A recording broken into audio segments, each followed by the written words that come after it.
Hello mga kalanglang, welcome to my vlog, and I'm happy to share to you my point of view for today's video. Nakasinati na kamo dyaon, jay gani ito tagampo sa Ginoo, tapos dugay ni dya gitubag.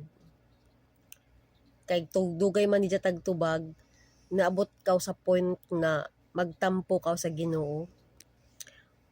Well, mga kalanglang, dili dyaon sakto.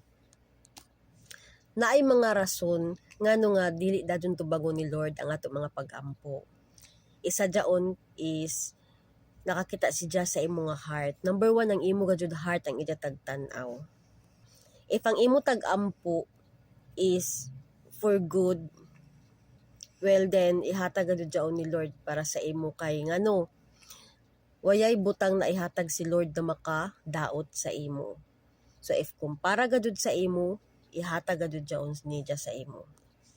But kung ang imo gani tag-adyo sa Ginoo, makita sa Ginoo na dili si Jah maradyaw para sa imo, well, that's why and that's the reason ngano nga dili jaon ihatag gajud ni Lord sa imo.